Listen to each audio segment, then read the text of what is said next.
Coffee কি নেশাজাতীয় দ্রব্য? চিংড়ি মাছ খাওয়া হালাল নাকি হারাম? গায়ে শুধুমাত্র গেঞ্জি পরে উজু করলে উজু হবে কিনা? কারো মা যদি তার সন্তানকে ছোটখাটো বিষয় নিয়ে আল্লাহ তাআলার কাছে বদদোয়া করে তাহলে উক্ত সন্তানের করণীয় কি? ওযু শুরুতে বিসমিল্লাহ বলতে ভুলে গেলে পরে মনে পড়ার পর করণীয় কি? নামাজ পড়ার জন্য যদি জায়গা না থাকে সেক্ষেত্রে বিছানার উপর নামাজ পড়লে কি নামাজ হবে? স্ত্রী কি স্বামীর নাম ধরে ডাকতে পারবে? কাঁচা পেঁয়াজ খাওয়া যাবে কিনা? জায়েজ নাকি মাকরুহ না হারাম? যদি কোনো স্বামী স্ত্রীর দেনমোহর না দিয়ে মারা যায় সেক্ষেত্রে করণীয় কি?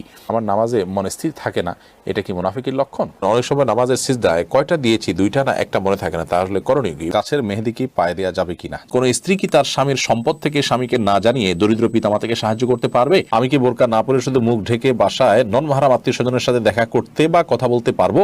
অনেকে স্বামীকে ভাই বলে ফেলে, এতে কি গুনাহ হবে? আমার দাড়ি ঘন হওয়ার কারণে আমি পানি 3 বারের বেশি সময় ব্যবহার করি, তাতে কি কোনো সমস্যা হবে? বিয়ের সময় আমার মনে হয় আমার ওযু ছিল না, এখন আমি কি করার আছে? এমনি শাহাদাত আপনি লিখেছেন আমার নামাজে মনে স্থির থাকে না, এটা কি মুনাফিকের লক্ষণ? এটা তো অবশ্যই এক ধরনের ছোট মুনাফিকি, মানে নেফাক আমলি বলা যেতে পারে। এবং সবচেয়ে বড় কথা হলো যে এবাদতে মনোযোগ না থাকাটা হলো দুনিয়াদারিত্বের লক্ষণ। আল্লাহ তাআলা আমাদেরকে হেফাজত করুন। এমদাদুল হক লিখেছেন গাছের মেহেদি কি পায়ে দেওয়া যাবে কিনা? যাবে, কোনো অসুবিধা নেই, মেহেদি তো গাছেই ধরে, অতএব মেহেদি তো পায়ে দিতে পারেন। অনেকে মনে করেন যে মেহেদি যেহেতু চুল বা দাড়িতে ব্যবহার করতে হয় তবে এটা পায়ে দেওয়া যাবে না, তাদের ধারণা ভুল। কারণ চুল বা দাড়িতে তো আমরা তেলও লাগাই, তাহলে সেটাকে আমরা পায়ে দিতে পারবো না। নুরুল ইসলাম আইডি থেকে আপনি লিখেছেন আমার দাড়ি ঘন হওয়ার কারণে আমি পানি 3 বারের বেশি সময় ব্যবহার করি, তাতে কি কোনো সমস্যা হবে? 3 বারই যথেষ্ট হবে। আপনি একবার নিয়ে যখন খুব ভালো করে ডলবেন, এরপর দ্বিতীয়বার ডলবেন এবং তৃতীয়বার ডলবেন, ইনশাআল্লাহ বিইذনিল্লাহ। এভাবে 3 বার ডলার মাধ্যমে আশা করছি যে যথেষ্ট হয়ে যাবে ইনশাআল্লাহ বিইذনিল্লাহ। মোহাম্মদ আক্তার লিখেছেন আমি কি বোরকা না পরে শুধু মুখ ঢেকে বাসায় নন মাহরাম আত্মীয় স্বজনের সাথে দেখা করতে বা কথা বলতে পারবো? যদি মুখ ঢাকের, বোরকা পরা ছাড়া আপনি যে কোনোভাবে সৌন্দর্য ঢাকলেই হবে। এরপর আপনি নন মাহরাম আত্মীয় স্বজনের সাথে যদি দেখা করার প্রয়োজন হয় করতে পারেন, তবে কাপড় চোপড় যেন এমন আকর্ষণীয় না হয় যে তাদের দৃষ্টিকে আকর্ষণ করে। আর কথা তো আপনি বলতে পারেন, পর্দার আড়াল থেকে আপনি কথা বলতে পারেন এবং নিজের সৌন্দর্যকে ঢেকে কথা বলতে পারেন। কথার মধ্যে কোমলতা সৃষ্টি করবেন না, কৃত্রিমতা সৃষ্টি করবেন না, স্বাভাবিক কথা বলবেন। আল্লাহ বলছেন ওয়াকুলনা কাওলাম মারুফা, সে আয়াতের আলোকে আপনি কথা বলতে পারেন, স্বাভাবিক কথা। সুরবিন আইডি থেকে লিখেছেন কবরস্থানে খারাপ কোনো জিন বা পরী যে মানুষের ক্ষতি করে এই ধরনের কিছু থাকে? যদি থাকে তাহলে এদের থেকে হেফাজতের উপায় কি? কবরস্থান বলে কোনো কথা নয়, যেখানে নির্জন জায়গা, লোকজনের খুব একটা যাতায়াত নেই, এরকম জায়গায় দুষ্ট জিনের প্রভাব বেশি থাকে। সেটা কবরস্থান হতে পারে, সেটা কোনো আপনার কি বলে বন জঙ্গল হতে পারে, সেটা কোনো পরিত্যক্ত ঘরবাড়ি হতে পারে, সেটা অন্য যে কোনো কিছু হতে পারে। যথাসম্ভব এগুলোতে যদি গমন করেন নিজের কাজ সেরে খুব দ্রুত সেরে আসবেন এবং দোয়া ইস্তেগফার এগুলো পড়তে থাকবেন। দুষ্ট জিন এর উপদ্রব থেকে বাঁচার জন্য 15টি আমল এবং দুষ্ট জিন এবং শয়তান থেকে বাঁচার জন্য 15টি আমল, এই বিষয়ে একটা ভিডিও আমাদের আছে, সেটা দেখে নিতে পারেন। ইসমাইল বিজয় এর দিকে আপনি লিখেছেন ওযু শুরুতে বিসমিল্লাহ বলতে ভুলে গেলে পরে মনে পড়ার পর করণীয় কি? তখন তো বিসমিল্লাহ আসলে শুরু থেকে বলতে হয়, পরে পড়লে আর কি করবেন? এর জন্য বিশেষ কোনো কারণে ভাত খাওয়ার শুরুতে বা খাবার খাওয়ার শুরুতে বিসমিল্লাহ ভুলে গেলে বিসমিল্লাহি আউয়ালহু আখিরাহু এরকম বলার শিক্ষা হাদিসে আছে। ওযুর ক্ষেত্রে এরকম কোনো বিশেষ নির্দেশনা আমার জানা নেই, যার কারণে বিসমিল্লাহ যদি পড়ে বলতে চান যখন মনে আসবে তখন পড়ে নিতে পারেন। এসে তালুকদার আপনি লিখেছেন গ্রামের অধিকাংশ মা বোন রান্নার কাজে গরুর গোবর দিয়ে তৈরি জ্বালানি ব্যবহার করে থাকে, এটা কতটুকু সঙ্গত? কোনো অসুবিধা নেই, গরুর গোবর তো আগুনে পুড়িয়ে ভস্ম করে ফেলা হচ্ছে, খাবারের মধ্যে তার ঢুকছে না, কোনো অসুবিধা নেই। রেজওয়ান আহমেদ শুভ আপনি লিখেছেন স্ত্রীর গুনাহের জন্য স্বামীকে কি জবাব দিতে হবে? স্ত্রীর গুনাহের জন্য স্বামীকে জবাবদিহি করতে হবে যদি সেখানে স্বামীর কোনো প্রকার ত্রুটি থাকে, স্বামীর কোনো প্রকার বিচ্ছুতি থাকে, কোনো প্রকার গাফিলতি থাকে। আর যদি স্বামীর কোনো গাফিলতি না থাকে বা এখানে স্বামীর আসলে বিশেষ কোনো কারণে এটা একান্তই তার ব্যাপার, তাহলে সেজন্য স্বামী জবাবদিহি করতে হবে না। স্বামী অ্যাজ এ অভিভাবক তার কারণে যদি স্ত্রী পাপের দিকে যায় তাহলে সেটার জন্য তিনি যেহেতু দায়ী, তিনি যেহেতু কারণের ভূমিকা পালন করেছেন বা তার মাধ্যমে হয়েছে, এই জন্য তিনি অবশ্যই জবাবদিহি করতে হবে যদি এরকম হয়। যেমন ধরুন স্ত্রী বেপরদায় চলে, স্বামী তাকে বেপরদা চলতে উৎসাহিত করে বা স্বামী পছন্দ করে, এরকম যদি হয় তাহলে স্বামীও গুনাহগার হবেনি, স্ত্রী তো গুনাহগার হবেনি। আর যদি তিনি নিজে কোনো গুনাহ করেন যে গুনাহতে স্বামী সন্তুষ্ট নন, পরমের সাথে বিরোধ থাকার চেষ্টাও করেছেন, তাহলে সেক্ষেত্রে স্বামীর কোনো দায় নেই। হৃদিতা আহমদ আপনি লিখেছেন যদি কোনো স্বামী স্ত্রীর দেনমোহর না দিয়ে মারা যায় সেক্ষেত্রে করণীয় কি?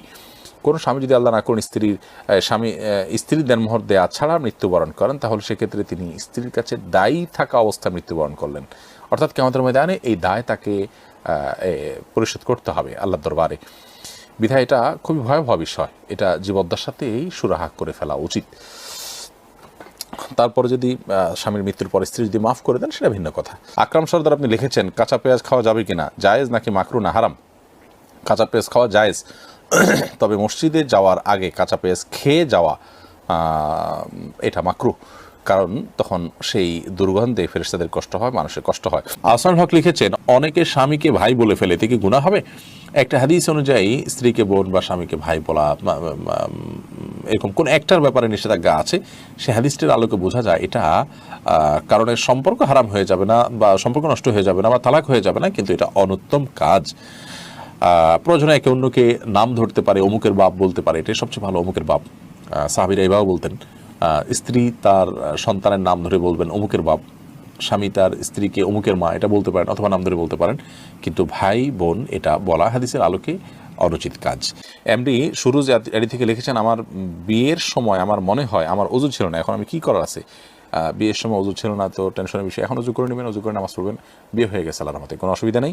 বিয়ের সময় ছেলে মেয়ের ওযু থাকতে হবে এমন কোনো বাধ্যবাধকতা নাই, ওযু না থাকা অবস্থাতেও বিয়ে হয়ে যায়, কোনো অসুবিধা নেই। কেচ আলভি হেদায়েত শুভ আপনি লিখেছেন কোনো স্ত্রী কি তার স্বামীর সম্পদ থেকে স্বামীকে না জানিয়ে দরিদ্র পিতামাতাকে সাহায্য করতে পারবে? স্বামীর সম্পদ থেকে সরাসরি স্বামী মালিক হলে সেখান থেকে তিনি স্বামীকে না জানিয়ে করতে পারবেন না। হ্যাঁ, স্বামীর যদি মনোসম্মতি থাকে স্বামী জানলেও নিষেধ করবেন না, এরকম পরিস্থিতিতে তিনি স্বামীকে না জানিয়ে নিজের বাবা মার জন্য টাকা পয়সা নিতে পারেন, যদি জানেন যে এই পরিমাণ নিলে তিনি অসম্মত হবেন না। তবে যদি এমন হয় স্ত্রীর নিজের খরচের জন্য তিনি স্বামীর কাছ থেকে নিয়েছেন, হাত খরচের জন্য নিয়েছেন, চেয়ে নিয়েছেন, এরপরে সেটা বাবা মাকে দিয়েছেন, সেই সুযোগ তার আছে। রোশনার আপনি লিখেছেন অনেক সময় নামাজের সিজদায় কয়টা দিয়েছি, দুইটা না একটা মনে থাকে না, তাহলে করণীয় কি? সালাতের সিজদা কয়টা দিয়েছেন, যদি আপনি নিশ্চিত মনে হয় যে কম দিয়েছেন তাহলে আরেকটা দিবেন, আর যদি কয়টা দিয়েছেন সন্দেহ হয় তাহলে বেশিরভাগ যেটা মনে হয় সেটা করবেন, পরে সিজদা সৌদিয়া নেবেন। আর যদি আপনার 50-50 থাকে যে একটা দিয়েছি দুইটা দিয়েছি, কোনোটাই প্রতি মন প্রবলভাবে টানে না, তাহলে সেক্ষেত্রে আপনি একটা দিয়েছেন অর্থাৎ কমটা ধরে আপনি আরেকটা দিয়ে তারপর সিজদা সৌ দিয়ে নামাজ শেষ করবেন। এসআর এআডি থেকে লিখছেন স্ত্রী কি স্বামীর নাম ধরে ডাকতে পারবে? ডাকতে পারে, এতে কোনো গুনাহ হবে না। তবে এটা কালচারের উপর নির্ভর করে, যে কালচার এটা অসম্মান হয় সেরকম অসম্মান করা যাবে না স্বামীকে। মেঘকন্যা লিখেছেন নামাজ পড়ার জন্য যদি জায়গা না থাকে সেক্ষেত্রে বিছানার উপর নামাজ পড়লে কি নামাজ হবে? জায়গা না থাকলে বিছানার উপর নামাজ পড়বেন, কোনো অসুবিধা নেই। যদি একেবারে চেহারা ফুল ডেবে না যায়, মোটামুটি হার্ট থাকে যে আপনি স্থির থাকে, তাহলে সেক্ষেত্রে পাক থাকলে নামাজ পড়তে পারেন। এইচ হৃদয় লিখেছেন কারো মা যদি তার সন্তানকে ছোটোখাটো বিষয় নিয়ে আল্লাহ তাআলার কাছে বদদোয়া করে তাহলে উক্ত সন্তানের করণীয় কি? মায়ের বদদোয়া থেকে বাঁচার জন্য ছোটোখাটো বিষয়ও খেয়াল রাখবে যাতে মা বদদোয়া না হয় সেদিকটা। আর মার উচিত নয় এভাবে কথায় কথায় বদদোয়া দেওয়া বা সন্তানের অকল্যাণ চাওয়া, এটা গুনাহের কথা। ইমানদার কখনো লাগান হবে না, কথায় কথা অভিশাপকারী ইমানদারের গুণ নয়। মার এই কাজটা ভুল, সেটা মাকে বিভিন্নভাবে বোঝানো যেতে পারে। শাহিম এসকে লিখেছেন আমি ইন্ডিয়া থেকে বলছি, গায়ে শুধুমাত্র গেঞ্জি পরে উজু করলে উজু হবে কিনা? হবে, কোনো অসুবিধা নেই। তামিম আহমেদ আপনি লিখেছেন চিংড়ি মাছ খাওয়া হালাল নাকি হারাম? হালাল, এটা হারাম হওয়ার কোনো কারণ নেই। মোহাম্মদ বেলায়েত হোসেন লিখেছেন কফি কি নেশাজাতীয় দ্রব্য? না, কফি নেশাজাতীয় দ্রব্য নয়।